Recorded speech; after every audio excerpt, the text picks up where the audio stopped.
तो अर्ज किया है, मेरा मयार नहीं मिलता, मैं आवारा नहीं फिरता, मुझे सोचकर खोना मैं दोबारा नहीं मिलता।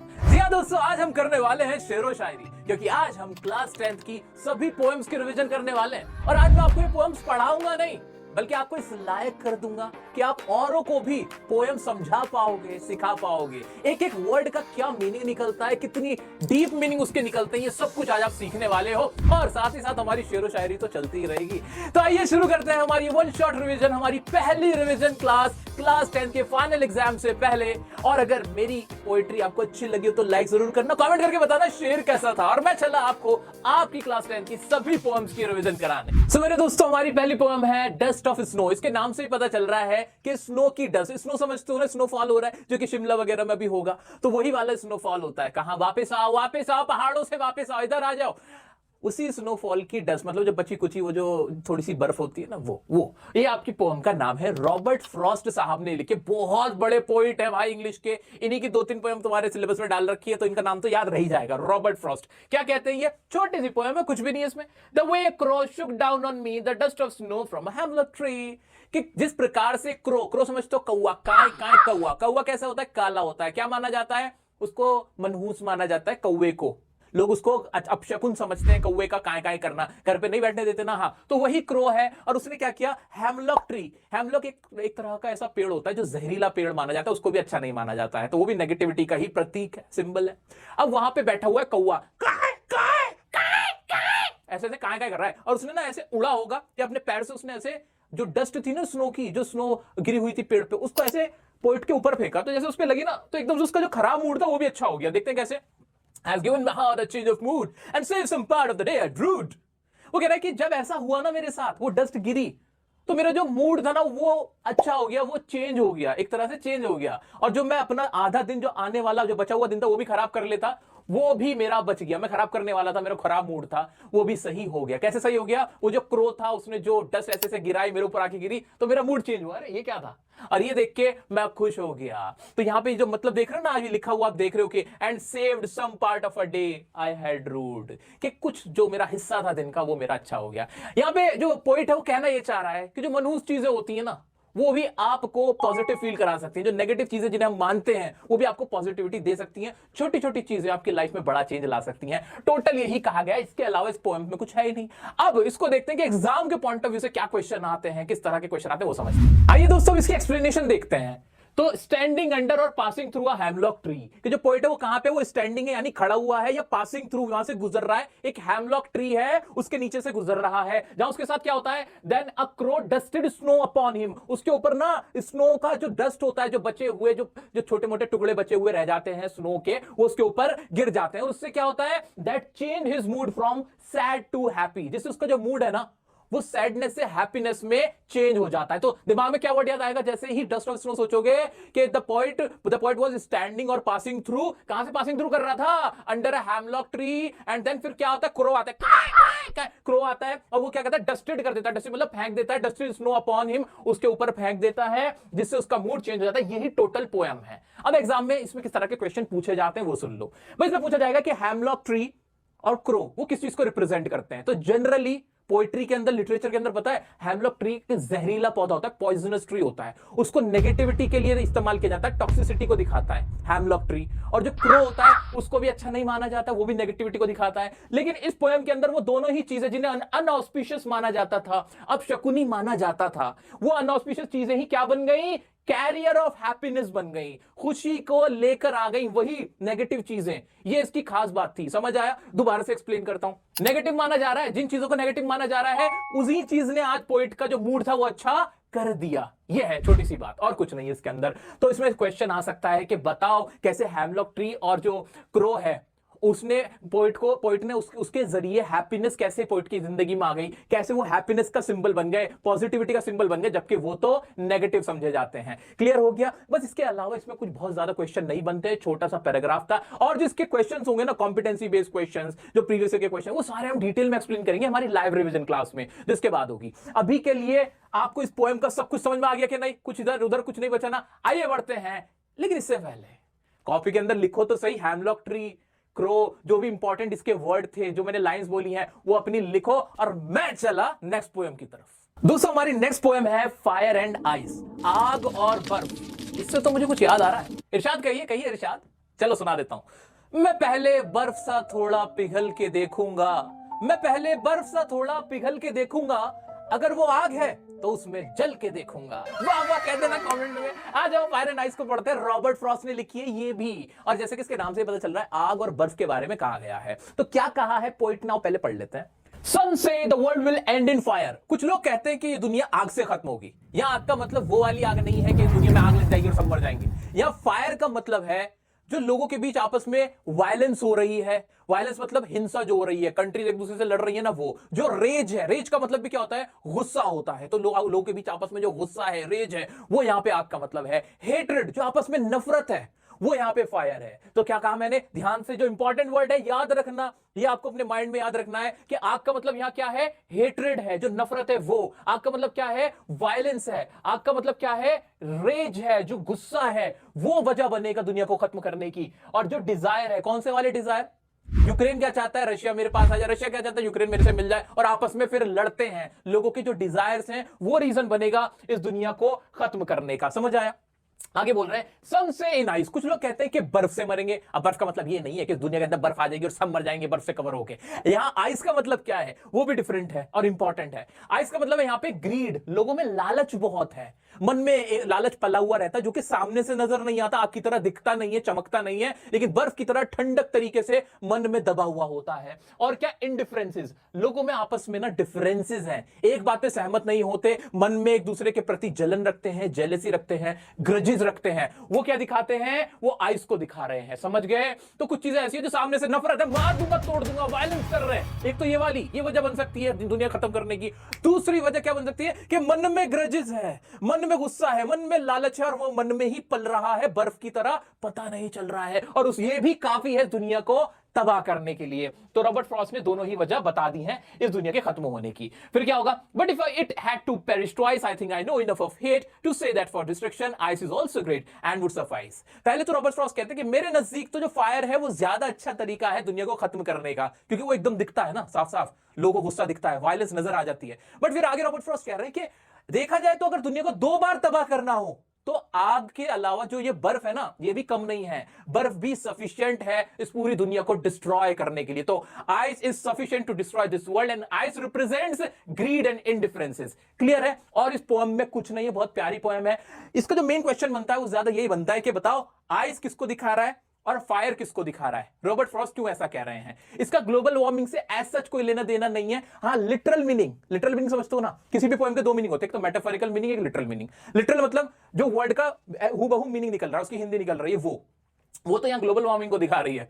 लेकिन जो आपका इसका मेटाफोरिकल मीनिंग है वो कुछ और दिखा रहा है, जो मैंने आपको बता दिया। आइए इसके एक्सप्लेनेशन देखते हैं और समझ में आएगा। The world will and in 2 possible ways. ये दुनिया 2 तरह से तबाह होगी। 2 पॉसिबिलिटी हैं, एक है फायर, आग, दूसरी है आइस यानी बर्फ। फायर का मतलब क्या है, दोबारा से एक बार रिपीट करो। फायर का मतलब है वायलेंस, फायर का मतलब है रेज, फायर का मतलब है हेट्रेड, और आइस का मतलब क्या है, ग्रीड, इनडिफरेंसेस। आगे पोइट क्या कह रहा है, पोइट कहता है poet favour destruction by fire. Poet कहता है मेरे हिसाब से फायर ज्यादा अच्छा तरीका है दुनिया को तबाह करने का, वो जल्दी से तबाह कर देगा।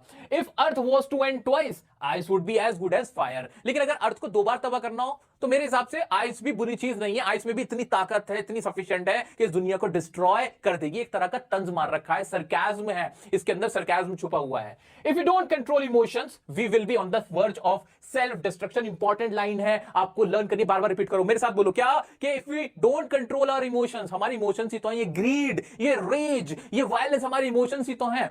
पूरी कंट्रीज जो है आपस में लड़ रही होती हैं, वर्ल्ड वॉर हो रहा होता है, हर कोई लड़ रहा है, कोई चुप नहीं बैठने को तैयार है। डिजायर की वजह से, रेज की वजह से, ग्रीड की वजह से सब लड़ रहे हैं, पूरी ह्यूमैनिटी आपस में लड़ रही है।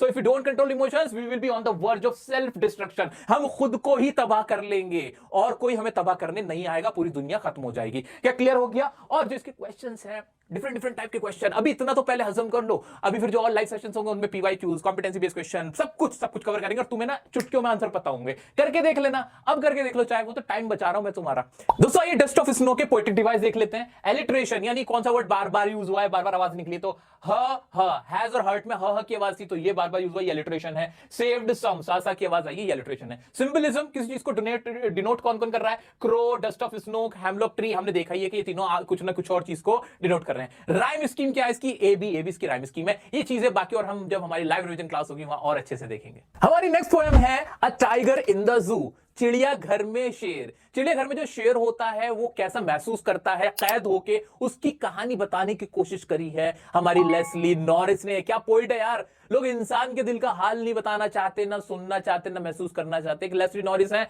जो बेचारा जानवर है, वो कैसा महसूस कर रहा है उसके बारे में आपको बता रही है, तो इनके लिए तालियां हो जाए इस बात पे। थैंक यू लेस्ली नॉरिस जी। और जब कैद की बात आती है, इंस्लेवमेंट की बात आती है, तो मुझे कुछ लाइन याद आ रही है। हाँ कह दो इरशाद कि एक बार और देख कर मुझे आजाद कर दे, कि एक बार और देखकर मुझे आजाद कर दे, कि मैं आज भी कैद तेरी पहली नजर में हूं। वाह वाह वाह वाह। आ जाओ आओ देखते हैं कि कैद में एक शेर कैसा महसूस कर रहा होता है। देखते हैं। ही स्टॉक्स, वो स्टॉक करता है, ऐसे टहलता है। इन हिज विविड स्ट्राइप, जो उसकी धारियां है ना, जो विविड तरह तरह की जो उसकी धारियां हैं, जो उसके जिस्म पे धारियां हैं, वो ऐसे ना ऐसे टहलता हूं धारियों के साथ।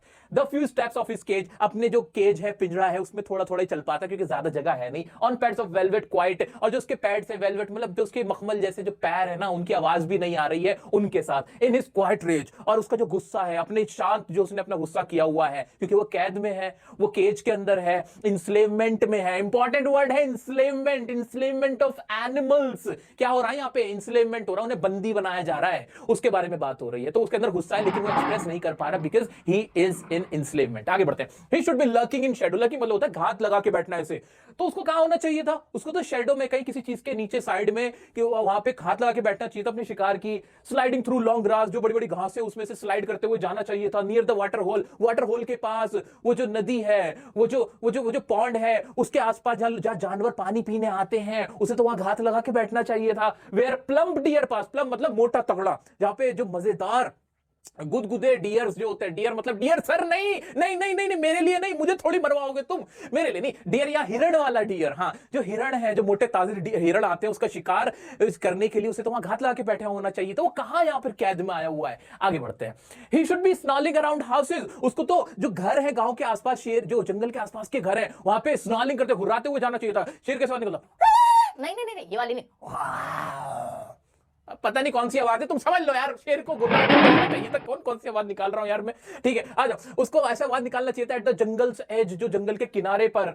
और फिर क्या, bearing his white fangs, his clause, अपने दांत ऐसे दिखाते हुए, अपने पंजे ऐसे दिखाते हुए, उसको तो वहां जाना चाहिए था। टेरराइजिंग द विलेजर्स, जो विलेजर्स है गांव वाले हैं, उनको आतंकित करते हुए, डराते हुए वो निकलता। लोग डर जाते हैं, शेर आया। वो कहां यहाँ पे जंगल या जू के अंदर बैठा हुआ है, but he is locked in a concrete cell, लेकिन अभी वो लॉक है कंक्रीट सेल में। हिज स्ट्रेंथ बिहाइंड बार्स, उसकी स्ट्रेंथ सब है जो बाहर के पीछे है, सलाखों के पीछे बैठा हुआ है। Stalking the length of his cage, ignoring visitors, अब बस वो ऐसे ही नाप रहा है, अपनी जगह नाप रहा है और कुछ नहीं। जो विजिटर्स आ रहे हैं उसको देखने, वो उनको भाव भी नहीं दे रहा है, उनको देख के वो करेगा क्या।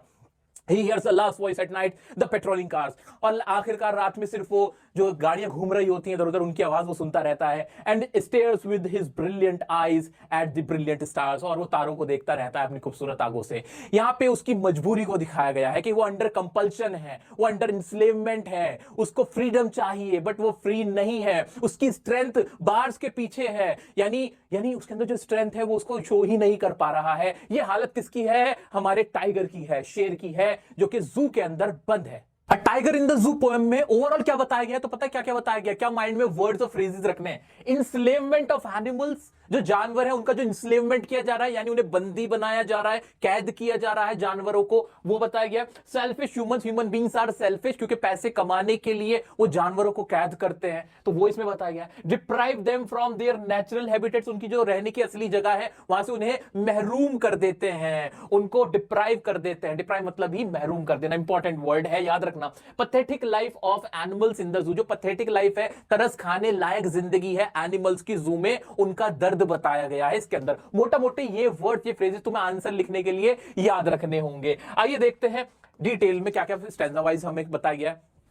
A caged tiger having beautiful stripes velvet like soft paws। इसमें क्या क्या बताया गया कि जो एक टाइगर है, पहले पैराग्राफ में तो ये बताया गया कि एक बड़ा प्यारा सा टाइगर है जिसके ब्यूटीफुल स्ट्राइप्स हैं और बड़े सॉफ्ट उसके पंजे हैं, ये बताया गया। Not happy being confined, confined word बार बार आएगा, कन्फाइंड मतलब कैद में होना, वो हैप्पी नहीं है क्योंकि वो कन्फाइंड, उसके अंदर रेज है, he has rage in the cage, है ना, रेज मतलब गुस्सा, अंदर ही अंदर जो गुस्सा था उसको। इन forest he would be hiding under shadow of thick trees, forest के अंदर वो छुप रहा होता था ट्रीज के अंदर, बिहाइंड लॉन्ग ग्रास के अंदर, near a water stream waiting for prey, ये तो हमने पढ़ ही लिया था, देख लिया कि वो अपने हिरन का जो शिकार था, मोटे ताजे हिरन को वहां पे वो घात लगा के बैठता उसे मारने के लिए। Moving around the houses of village scaring villagers को स्केयर करता, डराता, with big white teeth and sharp claws, big white teeth होते, शार्प क्लॉज उसके पंजे होते, क्लॉज होते हैं ना, नुकीले दांत होते, उसके नाखून होते, वो उनसे लोगों को डराता, ऐसा वो कर रहा होता। इस करंट सिचुएशन, और फिर उसकी करंट सिचुएशन के बारे में बताया गया कि जो नेक्स्ट पैराग्राफ था, स्टैंजा था, नेक्स्ट स्टैंजा, उसमें क्या बताया गया कि उसकी करंट सिचुएशन कैसी है। Locked in a concrete cell, एक कंक्रीट का सेल इसमें लॉक है, अनेबल टू किल और स्केयर पीपल, लोगों को वो किल नहीं कर सकता, स्केयर नहीं कर सकता, डरा नहीं सकता। Made an object of display का दिखाने के लिए सिर्फ एक ऑब्जेक्ट बन के वो रह गया है, इग्नोरिंग विजिटर्स, वो इग्नोरिंग कर रहा है विजिटर्स को। रात में वो क्या करता है, at night he is alone hearing the sounds of patrolling cars, patrolling cars मतलब जो पेट्रोल, मतलब वो वाला पेट्रोल नहीं है, ये तेल वाला पेट्रोल नहीं है, पेट्रोलिंग कार मतलब जो चक्कर लगाते निगरानी करने वाली गाड़ियां हैं, वो उनको उनके साउंड को सुन रहा होता है, लुकिंग एट द स्टार्स, और स्टार्स को देखते हुए। ये टोटल एक्सप्लेनेशन है इस पूरी पोएम का। कुछ वर्ड्स याद आ रहे हैं, टाइगर इन द जू सोचते हैं इंस्लेवमेंट याद आ रहा है, हाँ ब्यूटीफुल स्ट्राइप्स वाला टाइगर याद आ रहा है, उसको कहां होना चाहिए था वो जगह याद आ रही है, नेचुरल हैबिटेट याद आ रहा है उसका, है ना, लर्किंग मतलब घात लगा के बैठने, स्नान मतलब ठीक है, स्नान मतलब हुर्राना, जो शेर आवाज निकलता। अब इस बार अच्छा था, देखो इस बार अच्छा था, इस बार तुम्हें कहना पड़ेगा कि बिल्कुल शेर वाली आवाज निकाली, हाँ मत कहना कुछ, ठीक है। आइए इसके पोएटिक डिवाइस देखते हैं दोस्तों। हाँ जी, पोएटिक डिवाइस देखते हैं। इससे रिलेटेड क्वेश्चन सर तुमसे ये आएंगे कि जो कैद में एनिमल होते हैं उनकी लाइफ कैसी होती है, या जो कैद में टाइगर होता है वो कैसा होता है, वो जू में क्या सोचता होगा, इस तरह के और डिफरेंट क्वेश्चंस हम डिस्कस करेंगे। जो हमारा लाइव रिवीजन होगा उसमें इसी पे फोकस होगा कि आंसर लिखना कैसे है, क्या क्या करना है। अभी ना ओवरऑल सिर्फ ये जो वर्ड्स फ्रेजेस जो तुम्हारे माइंड में आ रहे हैं ना, उनको अपनी नोटबुक में लिखना पॉज करके इस पोएम के बाद, ठीक है, करना इतना काम। अच्छा, जितना मैं तुम्हें अभी पढ़ा रहा हूं ना, इतना भी काफी है, इतना भी काफी, लेकिन मैं मानूंगा नहीं, मुझे चाहिए तुम्हारे 80 में से 80। मेरी छाती चौड़ी करनी है, तुम्हें 56 इंच की कर देनी है ये छाती। तुम्हें कैसे अपने मार्क्स लाके अपने फैमिली को प्राउड करना, तुम्हें अपने माँ बाप के लिए पढ़ना, किसी और के लिए नहीं, ठीक है, बस इतना याद रखना है। तो हम और भी रिवीजन क्लासेस करेंगे ना एग्जाम से पहले, उनमें क्वेश्चन करना सीखेंगे, पूरा लिखवाऊंगा अपने हाथ से तुम्हारे को पकड़वा के। आज अब थोड़े से इसके पोएटिक डिवाइस देखते हैं। एलिट्रेशन, बार बार एक ही साउंड कहां यूज हुआ है, स्टॉक्स, सा, स्ट्राइप्स, सा, कॉन्क्रीट सेल, ये तो वैसे गलत है, कॉन्क्रीट नहीं होगा, ठीक है। हिज स्ट्रेंथ बिहाइंड बार्स, बाबा हो गया, और इसमें क्वाइट का आइट हो गया, ब्रिलियंट का बाबा हो गया बार बार, और मेटाफर, अच्छा रेपिटेशन है, सॉरी ये तो रेपिटेशन है। मेटाफर कौन कौन से पैड्स ऑफ वेलवेट, और राइम इसकी ABCB है। तो ये तो थे इसके ओवरऑल पोएटिक डिवाइस। अब पॉज करो वीडियो, इस पोएम से रिलेटेड जो लाइंस और फ्रेजेस और वर्ड्स तुम्हें याद हैं वो अभी लिखो अपनी नोटबुक में बिना देखे। ये ट्रिक वर्क करती है ना, 100% मजा आता है ना इसको करके। आओ चलो इसे करते हैं, अगली पोएम की तरफ बढ़ते हैं दोस्तों। हमारी नेक्स्ट पोएम है how to tell wild animals, कि कौन सा वाइल्ड एनिमल कौन सा है ये हमें बताना है। यानी इसमें कुछ भी नहीं है, पोएम तो ये है ही नहीं, ये तो मैच है। मैच आते थे ना आपके एग्जाम में जब आप छोटे थे कि मैच करो, बस मैच करना है, कुछ भी नहीं है। और इसके लिए मैंने सबसे आसान तरीका बताया क्या क्या हुआ है, आपके लिए ना एक अलग से चार्ट बना दिया है जिसके अंदर हर जानवर की पहचान बता रखी है। इस पोएम के अंदर कुछ पहचानें बताई हैं हर तरह के जानवर की, बंगाल टाइगर की अलग पहचान, टाइगर की अलग पहचान, हाइना की, क्रोकोडाइल की, कैमलिन की, सबकी पहचानें बताई गई हैं। तो इस तरह की मजेदार सी पोएम है, डार्क ह्यूमर है इसके अंदर। हाँ जी, डार्क ह्यूमर तुम लोगों को बहुत पसंद है ना डार्क ह्यूमर। आज बताता हूं असली डार्क ह्यूमर क्या होता है। खुश हुआ। अब पढ़ते हैं पहले इसको। If ever you should go by chance to jungle in the east and if there should be to you advance a large and tawny beast। भाई इसमें ये कह रहा है कि अगर कभी भी तुम्हारा ना जंगल में बाय चांस जाना हुआ और तुम्हें कोई ऐसा भूरे कलर का बड़ा सा जानवर टाइप का कुछ दिखे तो समझ जाना, अगर वो ऐसे करे तो समझ जाओ तुम मरने वाले हो, as you are dying। देख रहे हो कितना डार्क ह्यूमर है, इसे कहते हैं असली डार्क ह्यूमर। कि कोई तुम्हें गुर्रा है तो समझ लो आपकी मौत आपका इंतजार कर रही है, you are going to die, you know it is the Asian lion. आप समझ जाओगे कि ये क्या है, एशियन लायन है। वो जो बाल वाला बब्बर शेर होता है ना, ये वो है। तो बब्बर शेर की क्या पहचान बताई गई है कि लार्ज एंड टॉनी बीस्ट है, रोर करता है, ऐसे करता है, वो क्या कहलाता है, वो हमारा एशियन लायन कहलाता है। आगे बढ़ जाए, आगे क्या पहचान बता रही है पहले उसको देखते हैं। Or if sometime when roaming around, a noble will beast greets you with black stripes on a yellow ground. अगर काली धारी वाला कोई जानवर आ जाता है, just notice if he eats you. This simple rule may help you learn the Bengal tiger to discern. अगर वो आप बस आते और आपको खाने लगता है तो समझ लो ये कोई और नहीं है, सिर्फ बंगाल टाइगर है। देखो इसे कहते हैं डार्क ह्यूमर। क्या मजे से कहा जा रहा है कि just notice if he eats you. Notice करना, अगर वो तुम्हें ईट करने लगे, खाने लगे, तो समझ जाना कि ये कौन है, ये बंगाल टाइगर है। अच्छा आगे बढ़ते हैं। If he's strolling forth, अगर तुम और आगे बढ़ते हो, अब बीस्ट यू व्यू, और आप कोई बीस्ट देखते हो whose hide with spots is peppered, और उसके ऐसे चित्तेदार ऐसे काले काले निशान हो, as soon as he has slept हो ना, ऐसे वो तुम ऐसे लपाक से ऐसे लपके ना झपाक से, you'll know it is the leopard, तुम समझ जाना ये लेपर्ड है, तेंदुआ है। Will do no good to roar with pain, he'll only lap and lap again। और चिल्लाने का कोई फायदा नहीं, चिल्लाना मत, वो जितना तुम चिल्लाओगे बार बार तुम पे ऐसे ऐसे लपकेगा, तुम्हें नोच के खा जाएगा। क्या डार्क ह्यूमर है, सरकास्टिक वे है, ह्यूमरस पोएम है ये, मजे ले लेके। पता है ये ना, कोई पोएट ना, उसका मन नहीं था कुछ पोएम लिखने का, बस उसको मन हुआ ऐसे मजे लेने का, उसे ना डार्क ह्यूमर दिखाना था तो उसने ये पोएम लिख डाली। आगे बढ़ते हैं। दो to distinguish beast of prey a novice might nonplus the crocodile you always may tell from the hyenas. अब कोई अगर नौसिखिया जिसको पता नहीं फर्क क्रोकोडाइल और हाइना, लकड़बग्गे और मगरमच्छ में फर्क ना पता हो ना, तो उसको डिस्टिंग्विश ऐसे करना कि हाइनास कम विद मेरी स्माइल। जो हाइना लकड़बग्गे आते हैं वो ऐसे खुशी की स्माइल की तरह आते हैं, मुस्कुराते हुए आते हैं। वही but if they weep they are crocodile, अगर वो रोए तो समझ जाना ये मगरमच्छ है। मगरमच्छ के आंसू नहीं रोते क्या लोग? बिल्कुल वही, मगरमच्छ के आंसुओं से उसको पहचाना जाता है, मैरी स्माइल से। और हाइना के, मैरी स्माइल कह रहा हूं, मगरमच्छ के तो आंसुओं से पहचाना जाता है, मैरी स्माइल से हाइना को पहचाना जाता है। तो लकड़बग्गा और क्रोकोडाइल का यहां पे फर्क बता गया। क्रोकोडाइल तो बेवजह, मगरमच्छ तो बेवजह बदनाम है। असल में तो आजकल के लोग आंसू बहाते हैं झूठे अपना फायदा उठाने के लिए। वाह क्या फिलोसॉफिकल बात हो गई। आगे आ जाओ, बैक टू द टॉपिक, आगे बढ़ते हैं। The true chameleon is small, a lizard sort of thing. अब बात हो रही है कमीलियन की। इसके बारे में तो तुम्हें अच्छे से पता होगा, तुम्हारे रिश्तेदार, तुम्हारे दोस्त, हाँ उन्हीं की बात हो रही है ये। बिल्कुल, कौन? जो रंग बदल देता है। रंग कौन बदलता है? रंग कौन बदलता है? कौन बदलता है रंग? गिरगिट। लो भाई सबको पता है गिरगिट।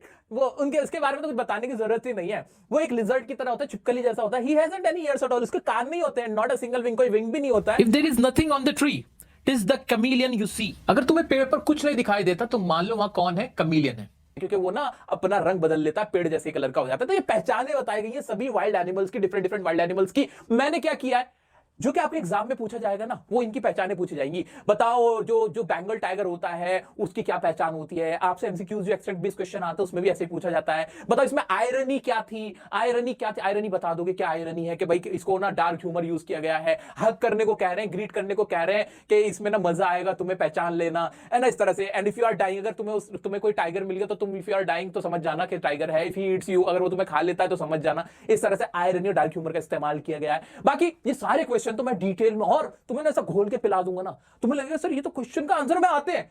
पेपर ना 2 घंटे से पहले खत्म होगा तुम्हारा, इस बार का जो 15 फरवरी का पेपर है। याद रखना, बस मुझे ना फॉलो करते रहना, जो मैं कहता हूं सुनते जाओ, बिल्कुल ध्यान से फॉलो करते रहना, मेरी कही बात एग्जाम तक याद रखना। बस आओ मैंने तुम्हारे लिए क्या करा हुआ है वो दिखाता हूं। दोस्तों ये ना घोल के पीना है हमें। एशियन लायन की क्या क्या पहचान है वो देखते हैं। डल येलोइश होता है, ब्राउन कलर्ड स्किन होती है। If roars loudly and violently frightens to death, अगर वो जोर से वायलेंटली रोर करता है, हुर्राता है, तो वो आपको डर से ही आप मर जाते हैं, लोग उसके डर से ही मर जाते हैं। अगर ऐसा कोई बीस्ट है वो कौन है? वो एशियन लायन है।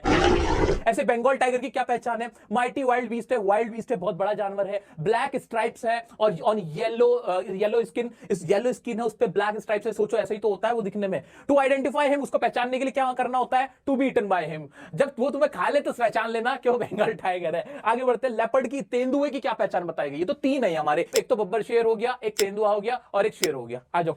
डिस्टिंक्टिव बॉडी होती है, सेवरल डार्क कलर्ड स्पॉट्स होते हैं, ब्लैक कलर के, पेपर्ड कलर के आपके स्पॉट्स होते हैं। Pattern of spots look peppered, जो पेपर्ड की तरह दिखता है। और अटैक अगेन एंड अगेन, और बार बार वो लीप करता है, बार बार आपके ऊपर झपटता है। अगर ऐसा करता है तो कौन है? लेपर्ड। बस ये पहचान याद रखनी है तुम्हें। आगे बढ़ते हैं। बेयर की क्या पहचान बता रखी है कि स्ट्रोलिंग इन कोर्टयार्ड, अगर कोर्टयार्ड में ऐसा आप घूम रहे हो और कोई बीस्ट आपको हग्स करे, केयर्स करे तो क्या हो जाता है? वो टाइटली बहुत आपको पकड़ ले तो समझ लेना कि ये सब वो कौन है? वो एक बेयर है। ऐसे हाइना एंड क्रोकोडाइल का डिफरेंस क्या बताया? अगर मैरी स्माइल के साथ आते तो हाइना, विद टीयर्स आए तो क्रोकोडाइल। ये तो हमें पता ही है, हमारे यार दोस्त हैं सारे के सारे। यहाँ पे जानवरों की तो बात हुई ही नहीं है। यहाँ पे तो तुम्हारे आसपास के लोगों की बात हुई है, अब बोलो इसे कहते हैं डार्क, अब बोलो ना डार्क। आ जाओ आगे बढ़ते हैं। कमीलियन की क्या पहचान है? स्मॉल लाइक अ लिजर्ड है, डजंट हैव ईयर्स और विंग्स नहीं होते, और अगर ट्री पे कुछ नहीं, कैमोफ्लेज करता है। कैमोफ्लेज का मतलब ही होता है कि रंग बदल जाता है ना, चेंजेस इट्स कलर, अपने कलर बदलता है। Not easy to spot on a tree, और ट्री पे वो स्पॉट ऑन नहीं हो सकता, उसे पकड़ नहीं सकते। ये सारी पहचान है, 2-3 बार पढ़ लेना, समझ में आ जाएंगी, फिर कोई भी क्वेश्चन इनसे उठ के आ जाए तुम्हें नहीं घबराहट होगी। आगे बढ़ते हैं नेक्स्ट पोएम की तरफ। इसके पोएटिक डिवाइस देख लेते हैं। एलिट्रेशन, एक ही वर्ड बार बार कहां यूज हुआ है? रोमिंग, रा, ऐसे योर का या हो रहा है। रेपिटेशन, एक ही वर्ड बार बार रिपीट कौन सा हुआ है? लैप एंड लैप यूज हुआ है। वेरी यूज हुआ है। आयरनी क्या है? आयरनी मतलब एक चीज दूसरे के बिल्कुल अपोजिट यूज कर दी गई है। A noble wild beast greets you, ये आयरनी है इसके अंदर। He will give you just one more caress, ये आपकी इसके अंदर आयरनी हो गई है। राइम स्कीम क्या है? ए बी सी सी, इसकी राइम स्कीम है। तो जॉन बेरीमैन कहते हैं little boy playing with his ball, कि एक छोटा लड़का एक बॉल से खेल रहा होता है। The ball got lost, ball खो जाती है। बॉय थिंकिंग, लड़का सोचने लगता है how to retrieve the ball, कि बॉल को वापस कैसे हासिल किया जाए। Point had witness the ball, point जो था, जो हमारा जॉन बेरीमैन है, वो देखता है बॉल को जाते हुए, jumping of the street, across the street and finally into the water. Ball ऐसे टक टक टक टक करती हुई, ऐसे करती हुई गली से पानी में चली गई है। Poet did not console him, important word है console. Poet did not console him because, क्यों नहीं कंसोल करा था पॉइंट ने? क्योंकि वो चाहता था कि जो बच्चा है वो लर्न कर ले चीजों को, जो पोजीशंस की चीजें होती है उनको खोने को एक्सेप्ट कर ले, कि जो पोजीशंस में हमारी चीजें होती हैं वो एक दिन हमसे दूर हो जाती हैं। So he can learn the reality of the life, he can learn the harsh reality of the life. ठीक है, आगे बढ़ते हैं। अदर बॉल्स आर अवेलेबल, उसे पता था कि अदर बॉल्स अवेलेबल, ये कहने का कोई फायदा नहीं है। As he knows nothing can soothe him, उसको आप कोई चीज भी अच्छा फील नहीं करा सकती थी। Boy standing helplessly gloom thinking about the days when he used to play, अब वो बच्चा ना बेचारा ऐसे खड़ा हुआ है, उदास मुंह है, मुंह लटका हुआ है, और उन दिनों को सोच रहा है या उन पलों को सोच रहा है जब वो उस बॉल से खेलता था। बॉल क्या है? चाइल्डहुड मेमोरीज हैं, आपकी अच्छी मेमोरीज हैं, आपकी प्रेशियस चीजें हैं, इमोशंस हैं, फीलिंग्स हैं, और जो एक दिन, इनफैक्ट इसके अंदर अगर हम देखा जाए पॉइंट की नजर से देखें तो इसके अंदर लोग भी हैं, ऐसे लोग जो पैसों से नहीं वापस आ सकते, जो हमसे दूर हो जाते हैं, ये वो भी हैं। क्योंकि जब हम बड़े होते हैं तो हम अपने दोस्तों को खो देते हैं, और दोस्तों को खोने का दर्द सबसे बुरा होता है। आगे बढ़ते हैं। हाँ जी, अब इसमें बॉल क्या है? Past childhood days and memories है, जो बचपन के चाइल्डहुड डेज थे, मेमोरीज थे, मोटा मोटा तो यही है। इसके अलावा भी चीजें उसमें शामिल हो सकती हैं। Time has come for the boy to learn responsibilities, अब समय आ गया कि बॉय क्या समझे, क्या क्या कर ले, वो रिस्पॉन्सिबिलिटी को समझ ले, रियलाइज कर ले, लर्न कर ले responsibilities. Toughest lesson of life, harsh realities of life, important words हैं, अपने माइंड में घुमा। बॉल पोएम से रिलेटेड क्या आता है? बॉल पोएम के पास चाइल्डहुड मेमोरीज है ना, पास चाइल्डहुड डेज है, और जो लिटिल बॉय है वो क्या लर्न करे? रिस्पॉन्सिबिलिटीज लर्न करे, toughest lesson of the life जो है वो सीखे, हार्श रियलिटीज ऑफ लाइफ है वो सीखे। One day we all will lose our loved things, need to take care of our favourite things and move forward, हमें accept करना होगा कि एक दिन we will lose our favourite things, हम हमारी सबसे पसंदीदा चीज भी एक दिन खो देते हैं। हमें इस चीज को याद करना होगा, इस चीज को एक्सेप्ट करना होगा और मूव ऑन करना होगा। This is the life. तो पोइट क्या चाहता है कि जो बच्चा है वो मेच्योर हो जाए, वो चीजों को एक्सेप्ट कर ले। दैट्स व्हाई वो उसकी हेल्प नहीं करता। एग्जाम में क्वेश्चन आएगा कि why did the poet not help the boy, why did the poet not console the boy, तो what should be the answer? Answer क्या होना चाहिए? क्योंकि वो चाहता था कि द बच्चा हैज टू लर्न। देखो मैं बच्चा क्यों बोल रहा हूं, क्या मुझे बच्चे की इंग्लिश नहीं आती? नहीं। लेकिन मैं सब इसलिए बोलता ताकि तुम्हें ना थोड़ी टूटी फूटी पहले हम इंग्लिश सीखेंगे और उसी को फिर इंप्रोवाइज कर लेंगे, हो जाएगा हमारा काम। ठीक है, तो बच्चा क्या कर ले? To learn the responsibilities and the toughest lesson of the life, harsh realities of the life, that one day we will lose our favourite things and we need to move on with that, हमें उसके साथ ही move on करना होगा। यह था पूरा हमारा the बोल पोएम। अगेन मैं आपको दोबारा याद दिला रहा हूं कि इसके जो और क्वेश्चंस हैं पूरे सिर्फ उसमें क्वेश्चन ही क्वेश्चन करेंगे। वो एक ऐसा सेशन होगा उसमें हम हर तरह के टफ से टफ क्वेश्चन सॉल्व कर लेंगे, उसके लिए एक अलग लाइव हम करेंगे। अभी ये जितना मैं आपको पढ़ा रहा हूं ये काफी है कि तुम एग्जाम में चले जाओ, बहुत अच्छे नंबर ले आओ। लेकिन जो बच्चे जिनको क्वेश्चंस करने ही होते हैं उनके लिए एक अलग से लाइव होगा, फुल फ्लेज रिवीजन, उसके अंदर क्वेश्चंस की हम करेंगे। इसके पोएटिक डिवाइस देख लेते हैं। एलिट्रेशन क्या है? बाबा बाबा। सिंबलिज्म क्या है इसके अंदर? बॉल के क्या दिखाया? बॉयज की चाइल्डहुड और पास्ट मेमोरीज को दिखाया है। रेपिटेशन किस चीज का हुआ है? व्हाट का हुआ है, बॉल का हुआ है, नोइंग का बार बार यूज हुआ है, नो का। राइम स्कीम क्या है? फ्री वर्ड से इसके अंदर राइम मैच नहीं कर रहे। So that's all about the ball poem. Let's move forward to our next poem है हमारी अमेंडा। अब अमेंडा में क्या है? अमेंडा एक लड़की का नाम है जिसकी माँ उसको ना नैग करती है, उसे रोकती टोकती रहती है, ऐसे मत बैठो, ये काम मत करो, ये मत खाओ, ये मत पियो। क्या ऐसा तो तुम्हारी मम्मी भी करती है ना? बिल्कुल वैसा ही अमेंडा की मम्मी कर रही होती है। आओ देखते हो क्या करते हैं, पढ़ते हैं इसको। Don't bite your nails Amanda, अपने ऐसे नाखून मत काटो अमेंडा, नाखून मत चबाओ। डोंट हंच योर शोल्डर्स, अपने शोल्डर्स ऐसे करके मत कुबड़ निकाल के मत बैठो Amanda. Stop that slouching and sit up straight Amanda, एकदम सीधा होकर बैठो अमेंडा, क्योंकि तुम्हारी फिर ऐसे ही बॉडी पोस्चर बन जाता है ना, तो मम्मियां डांटती हैं, टोकती हैं। तो वही पॉइंट बता रहा है कि अमेंडा एक छोटी लड़की है जिसकी माँ उसको रोक टोक रही है। There is a language emerald sea where the sole inhabited is me. लेकिन अमेंडा, उसके ऊपर ये जो ब्रैकेट में देख रहे हो ना, अमेंडा के थॉट्स है। ये तो उसकी मम्मी कह रही है, ये अमेंडा के थॉट्स है। तो उसमें अमेंडा सोच रही है कि काश ऐसा होता कि एक ऐसा शांत, एकदम शिथिल, जहां पे कहीं कोई शोर शराबा ना हो, एकदम ऐसा एक ऐसी जगह होती जहां पे सिर्फ मैं होती, अ मोमेंट ड्रिफ्टिंग ब्लिसफुली, और एक मोमेंट होती, एक जल परी होती और मैं ऐसे ड्रिफ्ट कर रही होती। इस जो रोक टोक है उसको परेशानी महसूस हो रही है, किसको? अमेंडा को। रोक टोक पसंद नहीं कर रही है वो अपनी मम्मी की। आगे क्या कहते हैं देखते हैं। Did you finish your homework, Amanda? क्या तुमने अपना होमवर्क फिनिश किया Amanda? Did you tidy your room, Amanda? क्या तुमने अपना रूम साफ किया Amanda? ये कौन कह रहा है? उसकी मम्मी कह रही है। किसकी मम्मी? अमेंडा की mummy. I thought I told you to clean your shoes, Amanda. और मुझे याद आ रहा है, मैंने तो तुमसे तुम्हारे जूते साफ करने के लिए भी कहा था अमेंडा। ऐसी ये सारी बातें कौन कह रहा है? उसकी मम्मी कह रही है। अब अमेंडा जब ये सब सुनती है तो वो क्या सोच रही है? I am N orphan roaming the street. भाई काश मैं ना एक ऑर्फन होती, मतलब मैं अनाथ होती, मेरे माँ बाप ही ना होते, ऐसा अमेंडा सोच रही है उस वक्त। और मैं अपना गलियों में खूब ऐसे ही घूमती। I pattern soft dust with my hushed bare feet, the silence is golden, the freedom is sweet। और मैं ऐसे चुपचाप से ऐसे नंगे पांव से घूमा करती, यहाँ पे साइलेंस क्या होती? गोल्ड होती। जो खामोशी होती वो मेरे को गोल्ड सी लगती, और द फ्रीडम इज स्वीट, और जो फ्रीडम होती, जो आजादी होती है, मुझे मीठी न लगती। तो ऐसा अमेंडा क्यों सोच रही है? क्योंकि उसकी मम्मी उसको रोक टोक रही है, उसको नैग कर रही है, उसको बार बार कह रही, काम करने को कह रही है, पूछ रही है। Don't eat that chocolate Amanda, Amanda ये चॉकलेट मत खाओ, उसकी मम्मी उसको कह रही है। रिमेंबर योर एक्ने अमेंडा, अपने एक्ने का ख्याल रखो अमेंडा, तुम्हारे एक्ने आ जाएंगे। तो यहां से हमें क्या पता चलता है कि अमेंडा की एज क्या है? तो एक्ने कब आते हैं? 12-13 साल की उम्र से आने शुरू हो जाते हैं। तो अमेंडा की एज 13 इयर्स अराउंड है, यहां से हमें पता चलता है। अगर एग्जाम में आ जाए कि what should be the age of Amanda, so you can say कि Amanda might be 13 years old.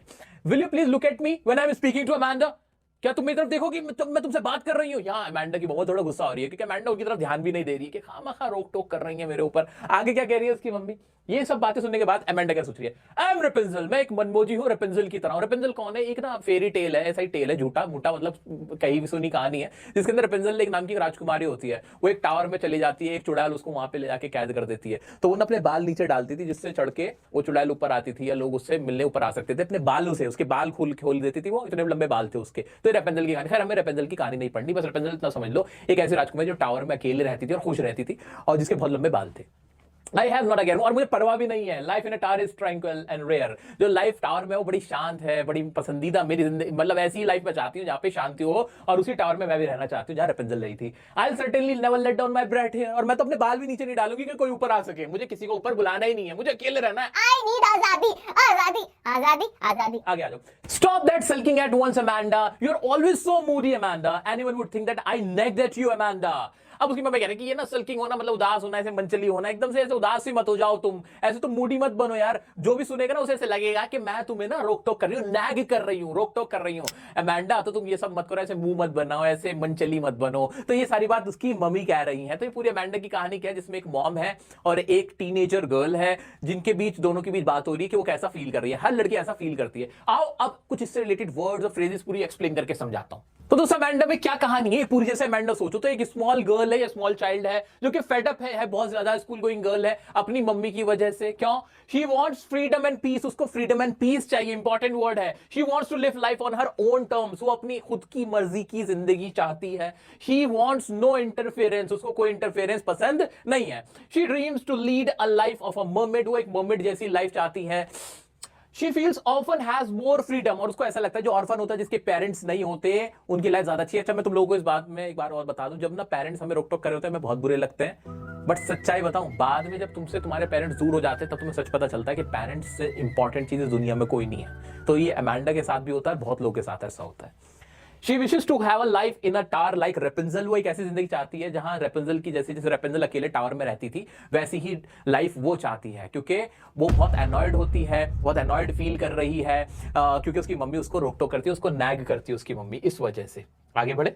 अब इसके पोएटिक डिवाइस देख लेते हैं। एलिटरेशन क्या क्या है इसके अंदर एलिटरेशन स्टॉप सा, स्लाउचिंग का सा, सिट और स्ट्रेट का सा है। रेपिटेशन, किस वर्ड को बार बार रिपीट किया गया, अमेंडा बार बार रिपीट किया गया है। मेटाफर इसमें क्या है, इसमें एज और लाइक का इस्तेमाल किया गया है स्टैंजा 2, 4 और 6 में एज अ मेटाफर। ठीक है, ये तो बहुत इजी चीज है, इनको तो बताने की जरूरत नहीं है। आगे बढ़ते हैं। एल्यूजन क्या है, इसके अंदर मर्मेड और Rapunzel as an allusion use किया गया है। और राइम स्कीम क्या है, A B A stanza 1, 3 and 5 की और ट्रिपल ए 2, 4 एंड 6 की। तो दोस्तों ये कहानी खत्म होती है यहाँ पे हमारे अमेंडा की। इसकी मैंने एक सेपरेट वीडियो बना रखी है जिसमें और डिटेल में बहुत ज्यादा एक्सप्लेन किया हुआ है। तो अगर किसी को अमेंडा को पढ़ना हो, टाइम हो ना, तुम्हारे पास वो जरूर देखना वीडियो, डिस्क्रिप्शन में लिंक डाल दूं, क्योंकि अमेंडा की पोएम बहुत इंपॉर्टेंट है तुम्हारे एग्जाम के पॉइंट ऑफ व्यू से। हमारी नेक्स्ट पोएम है द ट्रीज, जिसका मतलब होता है पेड़। लेकिन इस चक्कर में मत आना कि इसका मतलब पेड़ होता है तो ये पेड़ों से रिलेटेड कोई पोएम होगी, कविता होगी, बिल्कुल नहीं।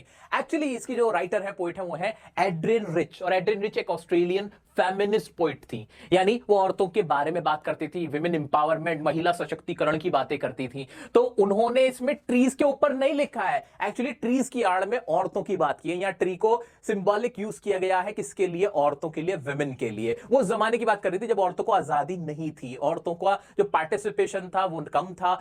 जो पेट्रियार्कल सोसाइटी थी ना, वो हर जगह फैली हुई थी, जहां पे मर्दों को ऊपर रखा जाता था, औरतों को दबाया जाता था। तो उन्होंने उसके लिए आवाज उठाई थी द ट्रीज पोएम के साथ। क्या हुआ, मजा आया ना सुन के? हाँ, यही तो पोएम की खासियत है कि कहां कुछ जाता है और मतलब कुछ निकलता है। अब इसमें भी ना बहुत हिडन मीनिंग होंगे जो हमें ना समझने होंगे, और जैसे समझोगे ना यार, तुम्हें बड़ा मजा आने वाला है इसको पढ़ने में। आज तो क्या कहा है इसमें, the trees inside are moving out into the forest. ये ट्रीज का मतलब है विमेन, फॉरेस्ट का मतलब है ये पूरी दुनिया। देखो कितनी खूबसूरत बात है, फील करके देखो। ये जो ट्रीज है ना, जो अंदर रख रखा है, घरों के अंदर तुमने रखा हुआ है, वो फॉरेस्ट यानी अब बाहर जाने के लिए तैयार है, वो बाहर निकल रही है। The forest that was empty all these days where no bird could sit, no insect hide, the sun could it feets in shadow, the forest that was empty all these nights will be full of trees by morning.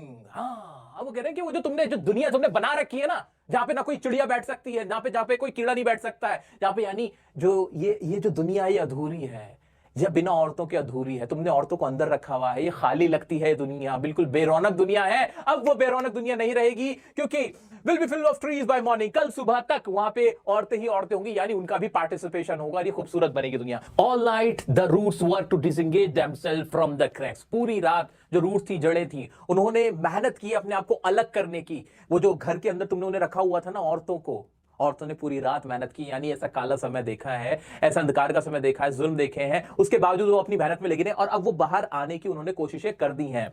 और क्या हुआ है, in the veranda floor the leaves strain toward the glass, small twigs stiff with exertion. और जो small twigs का मतलब जो soft औरतों के लिए इस्तेमाल किया गया है, जो कम उम्र की लड़कियां थी वो भी कोशिश कर रही हैं। वही लॉन्ग क्रैम्ड बाउ शफलिंग अंडर द रूफ।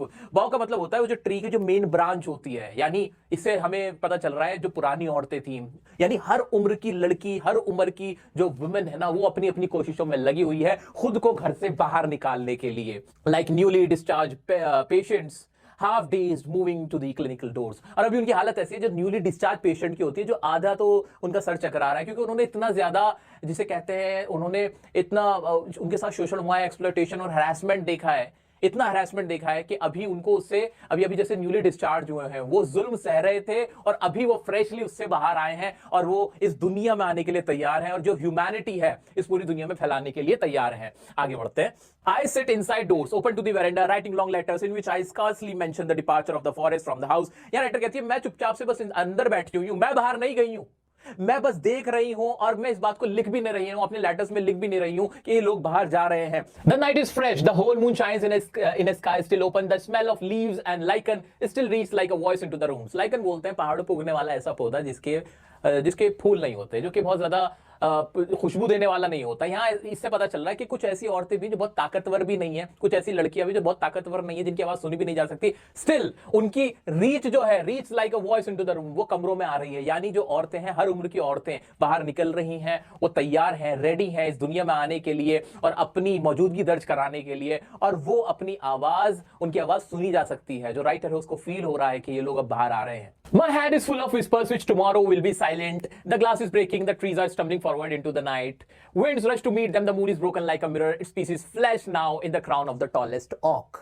अब यहाँ पे राइटर कह रही है कि अब ना खिड़की का शीशा टूट रहा है, वो आवाज सुनाई दे रही है क्योंकि अब ट्रीज बाहर जा रहे हैं, जितनी भी औरतें हैं वो बाहर निकल रही हैं, उसका शोर अब सुनाई दे रहा है, साफ साफ सुनाई दे रहा है। और जो जब वो बाहर जा रहे हैं ना, तो जो विंड्स हैं, जो तेज हवाएं, वो उनको गले लगा रही हैं, उनसे मिल रही हैं। यानी अब औरतें बाहर निकल के सुकून की सांस ले सकती हैं, जिंदगी को जी सकती हैं, ऐसा राइटर फील कर पा रही है। और जब वो बाहर जाएंगी दुनिया में तो उनकी एक अलग पहचान होगी, दुनिया भी उनको देखेगी और वो भी अपनी जिंदगी खुशी से अपनी सेल्फ रिस्पेक्ट के साथ जी सकेंगे। तो ये पूरी राइटर ने, एड्रियन रिच ने औरतों की हालत के बारे में बताया है। इसमें जो इंपॉर्टेंट वर्ड्स हैं वो मैं आपको बताया था, जो आपको याद रखने इस पोएम से related. Trees are compared to women. सबसे इंपॉर्टेंट जो इसमें याद रखना है, ट्रीज को सोचते, ट्रीज पोएम को सोचते कि ये कंपेयर किसकी की गई है, विमेन की कंपेयर की गई है। Women are ready to move out and heeled.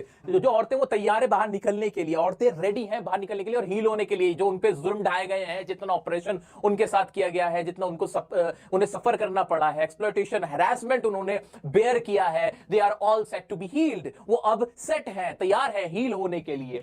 Important word है। Women have remain indoors, confined रही हैं, बंद रही हैं due to patriarchal notion, patriarchal society जो मर्दों को ऊपर बनाता है, उनको राज करवाता है। द फॉरेस्ट, जो वर्ल्ड है वो incomplete, will look complete now. पहले वर्ल्ड इनकम्प्लीट था, खाली था, एम्प्टी था, अब वो कंप्लीट लगेगा या सुकून की सांस आएगी। Women were struggling hard to liberate from patriarchal notions. Women जो थी उन्होंने बहुत स्ट्रगल किया है, हर तरह की विमेन ने स्ट्रगल किया है, किसी ने कैसे डिफरेंट वे में स्ट्रगल किया है। And now they are all set to go out. ठीक है, नोशन का मतलब पता ही होगा आपको, थॉट को, सोच को बोलते हैं। A large number of women look like newly discharge patients. जो लार्ज नंबर में वुमेन है, बहुत बड़ी तादाद में औरतें हैं जो तैयार हैं बाहर निकलने के लिए, वो एक न्यूली डिस्चार्ज पेशेंट की तरह है, जो वीक हैं, जिन्होंने जुल्म सहा है, अत्याचार सहे हैं और अब जाके वो तैयार है। आज भी ईमानदारी की बात बताऊं, किसी लड़की को पूरी दुनिया में कहीं भी अपना करियर बनाने के लिए बहुत स्ट्रगल करना पड़ता है। मानता हूं लड़के सारे बुरे नहीं होते, सब बहुत अच्छे होते हैं, 90% अच्छे होते हैं, सभी मैं बोल देता हूं। कोई ऐसा भाई तुम लोग लड़कों तुम बुरा मत मानना, लेकिन फिर भी 10%, 20%, 30% ऐसे लोग हैं दुनिया में जो औरतों पे अत्याचार करते हैं। कभी कोई बीवी बन के किसी को बीवी बना के अत्याचार कर रहा होता है, कोई अपनी बेटी को दबा के रख रहा होता है, उसको हक नहीं दे रहा होता, नहीं पढ़ा रहा होता। कहीं कोई शादी करते वक्त, सबसे ज्यादा तो शादी के टाइम पे देखा जाता है, दहेज मांगेंगे, फिर परेशान करेंगे, बहुत ज्यादा बुरा हाल है औरतों का। तो उसके ऊपर ही सारी पूरी स्टोरी हमने अब तक देखी।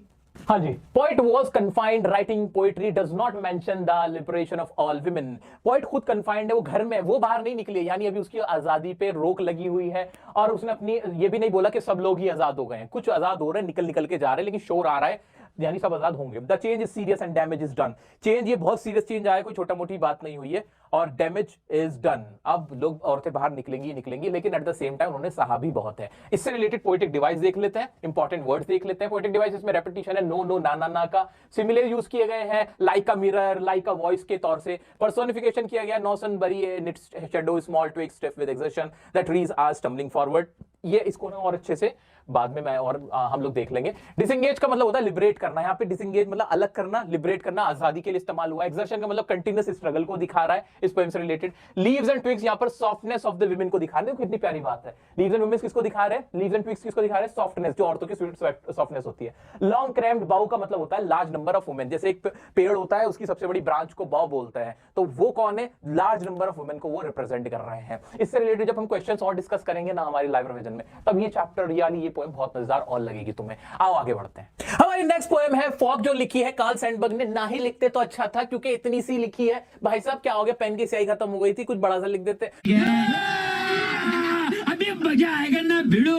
The fog comes on little cat feet, it sits looking over Harbin City on silent haunches and then moves on। खत्म भाई, खत्म भाई, पोएम खत्म है ये वाली। हाँ, इसमें बताते कैसे फॉग आता है, कैट और फॉग की कंपेयर की गई है, कंपैरिजन की गई है कि जो फॉग होती है ना, जो सर्दियों में आती है वो, अरे फॉग से स्मोक याद है, दिल्ली वालों तुम बताओ, तुम्हें तो पता होगा स्मोक कैसा आता है, उस पे लिखेंगे ना हम पोएट्री। भाई तो फॉग आती है बिल्कुल बिल्ली की तरह, चुपचाप से आ जाती है शहर के अंदर, फिर बैठती है यानी पूरे शहर पे छा जाती है, सबको देखती है, इधर उधर देखती है, और उसके बाद फिर चुपचाप से बिल्ली की तरह ही चली जाती है, शांति से आती है, शांति से चली जाती है। इस पोएम में इसके अलावा कुछ भी नहीं है। कार्ल सैंडबर्ग इसमें कहते हैं कि fog coming just like a cat, एक कैट की तरह आती है, approaching city in a silent manner. और ये आसमान की ऊंचाइयों में बहुत ऊंचे, पूरा कोहरा ही कोहरा, चारों तरफ कोहरा ही कोहरा है।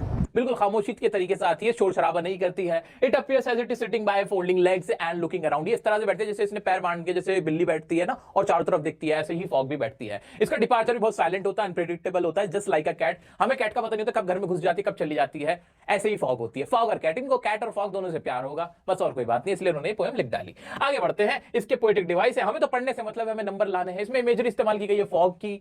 Fog came over the harbour like a cat. Metaphor is used by on little cat feet, it sits looking silent haunches. Rhyme scheme है फ्री वर्ड से। कोई राइम, भाई राइम कहां से होगी, मतलब तुम मुझे बताओ कहां राइम शुरू तो होने से पहले तो पोएम खत्म हो गई। आओ चलो बढ़ते हैं हमारे नेक्स्ट पोएम की तरफ। तो अर्ज किया है, सच्ची मोहब्बत की निशानी यही होती है कि उसके बाद फिर किसी से मोहब्बत नहीं होती। वाह वाह वाह वाह, ये मैं ऐसे ही नहीं सुना रहा हूं। फॉर एने ग्रेगरी, ये जो तुम्हारी पोएम है ना, इसका मतलब यही है सच्चा प्यार क्या है, उसके ऊपर ये पोएम है। विलियम बटलर यीट्स ने इसमें बताया एक लड़की, खूबसूरत लड़की के बारे में बताया, कैसे खूबसूरत लड़की की खूबसूरती के पीछे लड़का उससे प्यार करता है और कैसे उसको सच्चा प्यार इंसानों में नहीं बल्कि ईश्वर में, खुदा में उसको सच्चा प्यार मिलेगा। तो ये बता रहे विलियम बटलर यीट्स। आओ पढ़ते हैं क्या कह रहे हो। Never shall a young man thrown into despair by those great honey coloured ramparts at your ear, love you for yourself alone and not your yellow hair. वो कह रहे हैं कि कोई भी लड़का होगा जो तुम्हारी खूबसूरती को देखेगा, तुम्हारे रिजेक्शन पर उसका दिल टूट जाएगा, वो डिस्पेयर हो जाएगा, निराशा में चला जाएगा। क्योंकि ये जो तुम्हारे रैम्पर्ट, ये जो बड़ी वॉल आ रहे हैं ना तुम्हारे कानों के पास, ये जो तुम्हारे बाल आ रहे हैं, ये जो तुम्हारे येलो हेयर जो आ रहे हैं ना, वो इस पे फिदा होगा, वो तुम्हारे दिल से प्यार नहीं करेगा, यानी तुम्हें सच्चा प्यार नहीं करेगा, तुम्हारे खूबसूरती, तुम्हारे ये पीले पीले बालों से प्यार करेगा। उस पे जो एनी ग्रेगरी लड़की है, एक जवान लड़की है, वो क्या कह रही है, but I can get a hair dye and set such colour there, brown और ब्लैक और कैरेट। लेकिन मैं अपने बालों को कलर करा लूंगी, या तो ब्लैक, ब्राउन या कैरेट कलर का कलर करा लूंगी। That young man in despair में love me for myself alone and not my yellow hair. और फिर जो नौजवान आएगा मेरी जिंदगी में, वो मेरे बालों से नहीं, मुझसे प्यार करेगा। I heard an old religious man, इसके ऊपर विलियम बटलर बीट्स क्या कहते हैं, William Butler Yeats. I heard an old religious man but yesterday declared that he had found a text to prove that only God, my dear, could love you for yourself alone and not your yellow hair. फिर William Butler Yeats poet कहता है कि सुनो युवती, सुनो सुनो सुनो। मैंने एक आदमी को कहते हुए सुना, एक रिलीजियस आदमी को कहते हुए सुना है, जिसने बताया था कि कोई भी इंसान तुम्हें प्यार नहीं करता, सिर्फ जो खुदा होता है, जो ईश्वर भगवान जो होता है, जिसने हमें बनवाया, परमात्मा ने, वही हमें सच्चा प्यार करता है। ये बात वो बताता है, वो जो नौजवान लड़की होती है उसको। बस टोटल इसके अंदर पोएम में यही है, इसके अलावा इसमें कुछ और नहीं है। हाँ जी, कुछ और तो नहीं है, बस खत्म। अब इसके इंपॉर्टेंट वर्ड्स और बाकी चीजें बताता हूं। उससे पहले एक बार सोचो, एनी ग्रेगरी में क्या है, क्या क्या क्या है। एक कॉन्वर्सेशन है कि only God love us for no reason. वो हमें बिना किसी वजह के प्यार करता है, बाकी सब लोग हमारी ब्यूटी से प्यार करते हैं, मनी से प्यार करते हैं। This is not the true love. What is true love? Love of God, जो गॉड का प्यार होता है, क्रिएटर जो है हमारा, वही हमसे सच्चा प्यार करता है। फॉर एने ग्रेगरी पोएम में क्या है, this is a conversation between poet and a young girl. एक जवान लड़की और पोएट के बीच में ये कॉन्वर्सेशन है, बातचीत है, जहां पे पोएट कहता है कि a boy gets rejection from her means. अगर तुमसे कोई लड़का रिजेक्ट होता है, तुम किसी को रिजेक्ट करती हो, रिजेक्शन हासिल करने के बाद वो लड़का अगर निराश हो जाता है, बहुत ज्यादा फ्रस्ट्रेटेड होता है, इसका मतलब ये होता है कि he was in love with your attractive looks. वो तुम्हारे अट्रैक्टिव लुक्स की वजह से तुमसे प्यार करता था, तुमसे सच्चा प्यार नहीं करता था।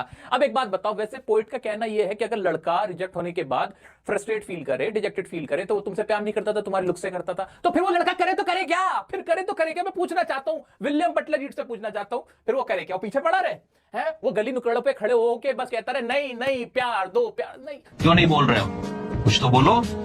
मतलब क्या बात हो रही है, कैसी कैसी पोएम लिख देते हैं यार ये। आगे बढ़ो, हमें ही पढ़ाना पड़ता है बच्चों को क्या क्या। फिर वो बताता है कि ट्रू लवर तो वो होता है जो इनर क्वालिटीज को देखता है, लुक को नहीं देखता है। लेकिन सच्चाई बताओ, ऐसा कुछ भी नहीं होता है, लुक्स भी देखते हैं। मैं तुम्हें सच भी बता रहा हूं और पोएट जो कह रहा है वो भी बता रहा हूं, देख लो, है ना, एक में डबल तुम्हें बातें पता चल रही हैं। एने उस पे कहती है कि she will change her looks by dyeing hair. वो अपने बाल, अगर उसके इतने प्यारे हैं कि कोई लड़का सिर्फ बालों से प्यार करेगा, तो मैं अपने बाल का कलर बदल लूंगी। अब लड़की है भाई, देखो क्या दिमाग लगाए, भाई बाल के कलर से कुछ नहीं होने वाला। उस पे वो कहती है कि मैं लेस अट्रैक्टिव दिखने लगूंगी। उस पे फिर पोएट बताता है कि the poet had heard last night, उसने लास्ट नाइट सुना था किसी रिलीजियस आदमी से कि only God loves us, our inner beauty not looks. सिर्फ जो भगवान है, जो परमात्मा, ईश्वर, खुदा जो है, वो हमारे से सच्चा प्यार करता है, हमारी क्वालिटी से, लुक से प्यार नहीं करता है। तो पूरी पोएम में कॉन्वर्सेशन है पोएट की एक यंग लेडी से। यंग गर्ल अपने आर्गुमेंट्स दे रही है, पोएट उसके आर्गुमेंट्स को बार बार वो उस पे अटैक कर रहा है कि नहीं ये नहीं है, ऐसे नहीं हो सकता। और बाद में हमें वो बताता है कि जो गॉड होता है वही सच्चा प्यार मिल सकता है, और कहीं सच्चा प्यार नहीं मिलता। कुल मिला के भाई तुम प्यार मत करो ना, खत्म करो ना कहानी। क्यों करना है प्यार, खत्म करो। मुझसे प्यार कर लो, टीचरों से प्यार करो, अपने माता पिता से करो, लड़का लड़की का प्यार बंद कर दो, खत्म करो कहानी। हाँ सीधी सी बात है, पोइट को मैंने हल बता दिया है, तुम्हें ये पोएम समझ में आ गई होगी। ठीक है, चलो आगे बढ़ते हैं, इसके पोएटिक डिवाइस देखते हैं। कहां जी पोएटिक डिवाइस? ये रहे। पोएटिक डिवाइस में एलिट्रेशन है, यू का बार बार या की आवाज आई है। मेटाफर है, by those great honey coloured और रैम्पर्ट्स एट योर ईयर, ये इसके मेटाफर इस्तेमाल हुए हैं। जिसको भी बार बार डाउट आ रहा हो कि पोएटिक डिवाइस क्या होते हैं, पहले भी वीडियो बना रखी है, उसमें समझ लेना, बार बार मैं तुम्हारा टाइम वेस्ट नहीं करूंगा। बढ़ते हैं नेक्स्ट वीडियो की तरफ, आई मीन नेक्स्ट पोएम की तरफ। नेक्स्ट पोएम है हमारी a tale of custard the dragon. बहुत बड़ी पोएम है, लेकिन इसका क्रक्स क्या है वो सुनो। ये टेल है, पोएम थोड़ी है। मतलब एक है फॉग जो शुरू होने से पहले खत्म हो जाती है, एक ये वाली है tale of custard the dragon जो कभी खत्म ही नहीं होती है। समझ नहीं आ रहा क्या चल रहा है। अब चलो देखते हैं इसमें क्या है भाई। टोटल पहले इसमें कहानी देख लेते हैं। A little girl ब्लिंडा, इसके अंदर ब्लिंडा नाम की एक छोटी लड़की है, lived in a white house, जो कि एक व्हाइट हाउस में रहती है। शी हैड पेट्स, उसके पालतू जानवर है। कौन कौन है? ब्लैक किटन है जिसको इंक कहते हैं, ग्रे माउस है, एक चूहा है जिसको ब्लिंक कहते हैं, एक येलो डॉग है जिसे मस्टर्ड कहते हैं, एक कावर्डली ड्रैगन है, बड़ा बड़ा डरपोक ड्रैगन है जिसको कस्टर्ड कहते हैं। सब उसका मजाक उड़ाते हैं ड्रैगन का। All brave except dragon. तुम्हें बस इसमें ना ये याद रखना है, इसके पूरे पूरे पैराग्राफ को लेकर ना परेशान मत होना, टाइम वेस्ट होगा ज्यादा। ठीक है, तो पहले इसका क्रक्स याद करो, जब टाइम मिलेगा ना तो एक एक पैराग्राफ को डीपली पढ़ेंगे। ठीक है, आ जाओ। All make fun of him, सब मजाक उड़ाते रहते हैं। वन नाइट पायरेट एंटर्ड, एक पायरेट आता है, एक लुटेरा आता है और घर में घुस जाता है। All get frightened and started hiding except dragon. हर कोई डर जाता है, सब छुपने लगते हैं, कुत्ता भी छुपने लगता है, सब लोग छुपने लगते हैं, लेकिन ड्रैगन नहीं छुपता, जिसको कावर्ड कहते थे, डरपोक कहते थे, कायर कहते थे। Dragon tackles him and eat him up, और जो ड्रैगन होता है ना उसको खा जाता है, उसको पकड़ता है और उसको खा जाता है। किसको? वो जो पायरेट आता है। Belinda embraced other saying brave to themselves. Belinda जो लड़की होती है वो ड्रैगन को ऐसे एम्ब्रेस कर लेती है, गले से लगा लेती है। बाकी भी कहते हैं अरे हमें तो पता ही था, भाई ड्रैगन ये सही है, बाकी मैं भी कर सकता था ये काम। ऐसा हमारी लाइफ में भी होता है कि कुछ लोग हमें नेगेटिव फील करा रहे होते हैं, लेकिन जब हम कुछ अच्छा कर देते हैं ना, उनसे हमारी कामयाबी हजम नहीं होती। वो हमें बोलते रहते हैं क्या बड़ी बात कर ली, मैं भी कर सकता था। बिल्कुल ऐसे ही ड्रैगन के साथ होता है, लेकिन ड्रैगन कुछ वक्त आने पर अपनी वैल्यू प्रूव करा देता है। वही असली दोस्त होते हैं जो वक्त आने पर हमारा साथ देते हैं, ना कि हमें छोड़ के भाग जाते हैं। जब सबसे ज्यादा मुश्किल समय हो, उस वक्त अगर तुम्हारा दोस्त तुम्हारे काम आ रहा है, वही तुम्हारा सच्चा साथी है, उसके अलावा कुछ नहीं है। इस पोएम में हमें यही शिक्षा दी गई है। आइए इसके पोएटिक डिवाइस देख लेते हैं। एलिट्रेशन इसमें लिव्ड, लाला, बाबा, तो तुम्हें बताने की जरूरत नहीं, तुम समझदार हो, एलिट्रेशन तो समझ लेते हो। रेपिटेशन बार बार ब्लिंडा का हुआ है, टिकल्ड का हुआ है, सडनली का हुआ है। और क्या इसके अंदर मेटाफर यूज किया गया, chimney for a nose and realio daggers on his toes. मिले और ऑनोमेटोपिया आप वगैरह देख लेना। इसकी ना मैंने एक सेपरेट वीडियो बना रखी है, इसलिए मैं इसको थोड़ा आपको क्रक्स समझा दिया ताकि आपका टाइम बच जाए, क्योंकि बड़ी पोएम है। इसकी मैंने एक सेपरेट वीडियो बना रखी है पूरी पोएम की, वक्त मिले वो देख लेना। ठीक है, वरना तो चॉइस में आता ही है। तो ये tale of custard the dragon वैसे इतनी मजेदार नहीं है, बच्चों वाली है, बड़ी फिक्शनल सी लगती है। ठीक है, तो ये देख लेना तुम, इसकी सेपरेट वीडियो बना रखी है। वैसे जो मोटा मोटा तो ये इतना जानने के बाद तुम्हारा आराम से कोई भी क्वेश्चन सॉल्व इजीली हो जाएगा। तो दोस्तों इस तरह से हमने बहुत कम समय में बिल्कुल शायराना अंदाज में हमारी सारी पोएम्स की बढ़िया से रिवीजन कर ली। लेकिन कहानी यही खत्म नहीं होती, अभी एक लाइव रिवीजन होगा, उसमें भी इसी तरह का एक पोएम का सेपरेट रिवीजन होगा, जिसमें मैं डिफरेंट क्वेश्चंस आपसे करवाऊंगा। क्या लिखना है आंसर, कैसे लिखना है आंसर, किन वर्ड्स को लिखना है, वो हम करेंगे। साथ ही आज जो मैंने वर्ड्स इंपॉर्टेंट आपको बताता हुआ चला था और आपने अपनी कॉपी में नोट किए होंगे ना, सोच सोच के रिवाइंड कर करके, मुझे पूरी उम्मीद है आपने लिखे होंगे। नहीं करा तो एक बार दोबारा से ये काम कर लो। सभी पोएम से रिलेटेड जो वर्ड्स, जो फ्रेजेस, जो लाइंस आपको याद हो रही है ना, वो एक जगह लिख लो, बिना देखे रिवाइंड करो ताकि एग्जाम में भी याद आ जाए फिर। ठीक है, तो मिलेंगे हमारे लाइव रिवीजन सेशन में। कौन सी वीडियो आपको चाहिए मुझे जरूर बताइए। वीडियो को बिना लाइक किए जाओगे तो मेरा दिल टूटेगा, और तुम मेरा दिल मत तोड़ना। मिलते हैं नेक्स्ट वीडियो में। चैनल को सब्सक्राइब नहीं किया कर लेना, एग्जाम तक मेरे साथ बने रहो, मैं तुम्हारे साथ बना हुआ हूं। Thank you so much for your time, love you all, bye bye.